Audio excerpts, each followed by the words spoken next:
Hello everyone, तो welcome to my channel बच्चों की दोस्त बीना। तो मैं हूं आपकी दोस्त बीना।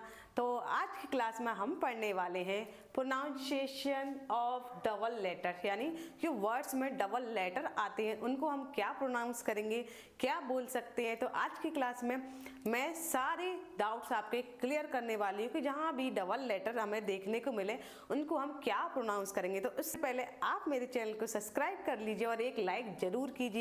बहुत से बच्चे होते हैं कि क्या पढ़ते हैं जी, क्या APPLE, तो इसको हम क्या पढ़ेंगे, एप्पल। ज्यादातर स्कूल में भी हमें ये सिखाया जाता है। A फॉर क्या होता है बच्चों, एप्पल, तो हम एप्पल ही पढ़ते हैं। तो पर क्या ये सही है? ज्यादातर क्या होता है, हम जो हिंदी में बोलते हैं वही इंग्लिश में बोलने की कोशिश करते हैं, लेकिन ये गलत होता है। हिंदी में प्रोनाउंसिएशन अलग होता है और इंग्लिश में प्रोनाउंसिएशन अलग होता है। इंग्लिश सीखने के लिए सबसे ज्यादा इंपॉर्टेंट है, मोस्ट इंपॉर्टेंट, कि हमारी प्रोनाउंसिएशन सही होनी चाहिए। अगर हमारी प्रोनाउंसिएशन सही होगी तो हम इंग्लिश पढ़ने में कभी कोई गलती करेंगे ही नहीं। तो चलिए समझते हैं, अगर वर्ड्स किसी वर्ड्स में डबल लेटर आ जाएं तो इसको हम क्या पढ़ेंगे। तो APPLE, एप्पल, तो इसको एप्पल ना पढ़ के हम पढ़ेंगे एप्पल। क्या पढ़ेंगे, एप्पल। एप्पल। तो ये सब क्यों होता है? ये होता है सिलेबल के कारण। सिलेबल क्या होता है ये मैं पिछली वीडियो में आपको समझा चुकी हूँ। तो इसमें क्या होता है, फर्स्ट जो मैंने लाइन खींची है वो किस पे खींची है, ए पे। तो इसका मतलब क्या है, जो स्ट्रेस है वो ए पर है, यानी जो दबाव है वो ज्यादा ए पर होगा। किस पे, ए पे। ठीक है, तो हम इसको एप्पल ना पढ़ के पी पे इसको स्ट्रेस नहीं देंगे, दबाव नहीं देंगे, उसको स्ट्रेस देंगे ए पर। तो हम क्या करेंगे, एप्पल, यानी ए थोड़ा लंबा खींचेंगे, स्ट्रेस देके दबाव देके बोलेंगे, फिर पा और ला को सीधा बोल देंगे, पल। क्या बोलेंगे, पल। एप्पल। क्या बोलेंगे इसे, एप्पल। ऐसे ही नेक्स्ट वर्ड है हैप्पी, HAPPY। तो बहुत से बच्चे क्या होते हैं, इसको हैप्पी पढ़ते हैं। क्या पढ़ते हैं, हैप्पी। ये सोचकर कि क्योंकि ज्यादातर हम समझते हैं कि जैसे हिंदी में हमने हैप्पी बोला तो इंग्लिश में हम लिखेंगे HA। अगर P आया है तो P का साउंड हो गया आधा पा और इस P का साउंड हो गया पूरा पा, जो कि बिल्कुल रॉन्ग होता है। यानी इसको हम हैप्पी नहीं बोलेंगे, इसका सही इंग्लिश में प्रोनाउंसिएशन है हैप्पी। क्या है, हैप्पी। तो इसका जो स्ट्रेस है वो ए पे जाता है। किस पे, ए पे ज्यादा जाता है, हैप्पी। फिर है पपी। बहुत से बच्चे डबल पी को देखकर क्या बोलेंगे, पप्पी। क्या बोलेंगे, पप। तो पप्पी नहीं होगा, इसका प्रोनाउंसिएशन इंग्लिश में होगा पपी। क्या होगा, पपी। इसका जो स्ट्रेस है वो पा पे जाएगा, प। पा को हम थोड़ा लंबा खींचेंगे, पॉपी। ठीक है, फिर है मम्मी। इंडिया में मोस्टली 90% लोग इसे मम्मी बोलते हैं, यानी हिंदी में तो मम्मी बोलते हैं, इंग्लिश में भी मम्मी बोलते हैं, जो कि बिल्कुल रॉन्ग है। हम इसको मम्मी नहीं बोलेंगे। अगर हमें इंग्लिश में पढ़ना हो तो इसे हम क्या पढ़ेंगे, मम्मी। क्या पढ़ेंगे, मम्मी। इसका जो स्ट्रेस है वो माँ पर होगा। क्या बोलेंगे इसे, मम्मी। मम्मी नहीं बोलेंगे, मम्मी रॉन्ग मेथड होता है। हम क्या समझते हैं, जैसे हमारी मदर टंग हिंदी है तो हिंदी से ही हम इंग्लिश को बनाने की कोशिश करते हैं कि जो हिंदी के लेटर हैं वही हम अगर इंग्लिश में बनाएंगे तो इसका प्रोनाउंसिएशन सही होगा, क्योंकि रॉन्ग होता है।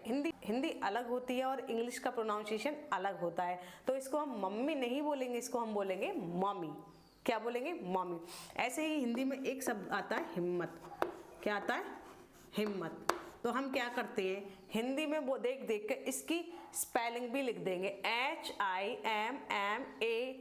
क्या हो गया, हिम्मत। तो इस इंग्लिश में भी उसको हम प्रोनाउंस करेंगे ऐसे ही, जैसे हिंदी में बोल रहे हैं वैसे ही इंग्लिश में ही प्रोनाउंस करेंगे। नेक्स्ट वर्ड है सनी। क्या है, सनी।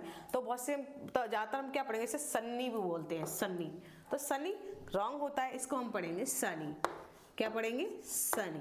ठीक है, जो कि सही प्रोनाउंसिएशन है शनि। इंग्लिश में अगर किसी भी वर्ड में डबल लेटर ऐसे हमें देखने को मिले तो उसका साउंड हम सिर्फ एन या बाई का पढ़ेंगे, यानी लास्ट का जो साउंड होता है एक ही वर्ड का साउंड आएगा। डिनर। डिनर को तो मोस्टली ज्यादातर हम सही ही बोलते हैं, डिनर। डिनर नहीं बोलते, डिनर बोलते हैं। ठीक है, जो कि सही होता है। फिर आता है येलो। तो ज्यादातर हम बच्चों को पढ़ाते हैं कि बाय ELLO, कौन सा कलर हो गया बच्चों, येलो। तो बच्चे बोलते हैं येलो कलर, इसको येलो नहीं बोलते, इसको हम बोलेंगे येलो। क्या बोलेंगे, येलो। ठीक है, येलो ना बोलकर येलो बोलेंगे। क्या, ये गलत प्रोनाउंसिएशन है। अब अब समझ लेते हैं सिलेबल क्या होता है। जैसे कि वीडियो की शुरुआत में बताया था कि ये सब सिलेबल के कारण होता है, तो समझ लेते हैं अब सिलेबल क्या होते हैं। सिलेबल दो टाइप्स के होते हैं, फर्स्ट लेवल और मल्टीपल सिलेबल यानी बोलते हैं। तो जैसे कि हमारा वर्ड है एप्पल, तो हमें इसमें सिलेबल में डिवाइड करना है। तो हम इसको कैसे डिवाइड करेंगे, तो इसको हम ऐसे डिवाइड करेंगे, यानी किसी भी वर्ड में अगर दो वाउल साउंड आ जाए तो हम उसको सिलेबल में डिवाइड कर सकते हैं। तो इसको क्या बोलेंगे, एप्पल। तो हम इसको एप्पल नहीं बोलेंगे, एप्पल नहीं बोल के एप्पल क्या बोलेंगे, एप्पल। टू सिलेबल में डिवाइड हो गया। वैसे ही जैसे हम ऐसे ही हैप्पी है, तो इसको हम अगर सिलेबल में डिवाइड करेंगे तो इसको हैप्पी नहीं बोलेंगे, हैप्पी क्या बोलेंगे, हैप्पी।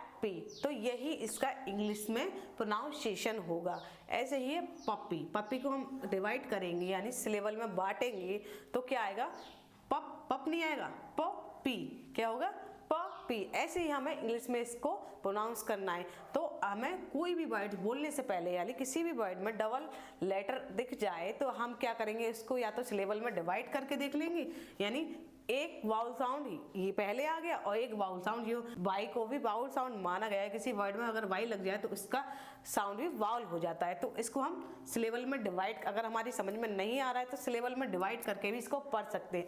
तो इसको क्या बोलेंगे, मामी, मामी। इसको मम नहीं बोल के मम्मी नहीं बोलेंगे, मॉमी क्या बोलेंगे, मॉमी। ऐसे ही ये सनी, इसको हम सिलेबल में डिवाइड करेंगे तो क्या हो जाएगा, सन नी नहीं होगा, सन ने सनी, सनी। तो इसको हम प्रोनाउंस करेंगे शनि। ठीक है, तो आई होप आज की क्लास में आप समझ गए होंगे कि अगर किसी वर्ड में डबल लेटर आ जाए तो इसको कैसे प्रोनाउंस करना है और सिलेबल क्या होता है, कैसे हम सिलेबल में डिवाइड करके वर्ड को सही प्रोनाउंस कर सकते हैं। तो वीडियो पसंद आई है तो लाइक कीजिए, शेयर कीजिए एंड प्यारा सा कमेंट जरूर कीजिए।